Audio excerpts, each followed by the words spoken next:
வாரத்தின் முதல் நாள் சீடர்களுள் இருவர் எருசலேமிலிருந்து ஏறத்தாழ 11 கிலோமீட்டர் தொலைவில் உள்ள ஓர் ஊருக்கு சென்று கொண்டிருந்தனர். அவ்வூரின் பெயர் எம்மாவு. அவர்கள் இந்நிகழ்ச்சிகள் அனைத்தையும் குறித்து ஒருவரோடு ஒருவர் உரையாடி கொண்டே சென்றார்கள். இப்படி அவர்கள் உரையாடி கொண்டும் வினவிக் கொண்டும் சென்றபோது இயேசு நெருங்கி வந்து அவர்களோடு நடந்து சென்றார். ஆனால் அவர் யார் என்று அறிந்து உணர முடியாதவாறு அவர்கள் கண்கள் மறைக்கப்பட்டிருந்தன. அவர் அவர்களை நோக்கி, வழிநெடுகிலும் நீங்கள் ஒருவரோடு ஒருவர் பேசிக் கொண்டிருப்பது என்ன என்று கேட்டார். அவர்கள் முகவாட்டத்தோடு நின்றார்கள்.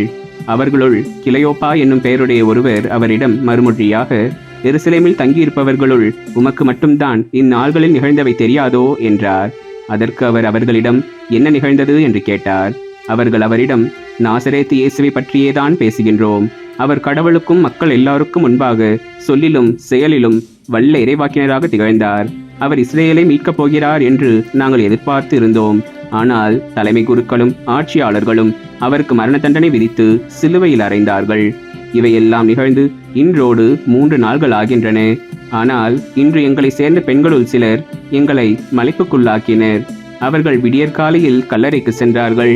அவருடைய உடலை காணாது திரும்பி வந்து வானதூதர்களை கண்டதாகவும் இயேசு உயிரோடு இருக்கிறார் என்று அவர்கள் கூறியதாகவும் சொன்னார்கள்.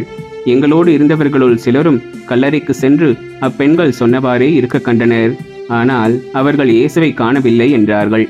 இயேசு அவர்களை நோக்கி, அறிவிலிகளே, இறைவாக்கினர்கள் உரைத்த எல்லாவற்றையும் நம்ப இயலாத மந்த உள்ளத்தினரே, மெசியா தாம் மாட்சி அடைவதற்கு முன் இத்துன்பங்களை பட வேண்டும் அல்லவா என்றார். மேலும் மோசே முதல் இறைவாக்கினர் வரை அனைவரின் நூல்களிலும் தம்மை குறித்து எழுதப்பட்ட யாவற்றையும் அவர் அவர்களுக்கு விளக்கினார்.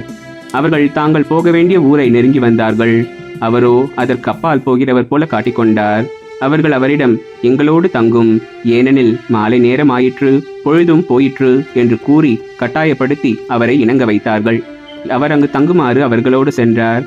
அவர்களோடு அவர் பந்தியில் அமர்ந்திருந்த போது அப்பத்தை எடுத்து கடவுளை போற்றி பிட்டு அவர்களுக்கு கொடுத்தார்.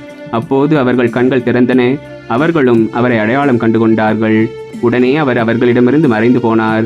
அப்போது அவர்கள் ஒருவரை ஒருவர் நோக்கி, வழியிலே அவர் நம்மோடு பேசி நம் அறைநூலை விளக்கும் போது நம் உள்ளம் பற்றி எரியவில்லையா என்று பேசிக் கொண்டார்கள். அந்நேரமே அவர்கள் புறப்பட்டு எருசலேமுக்கு திரும்பி போனார்கள்.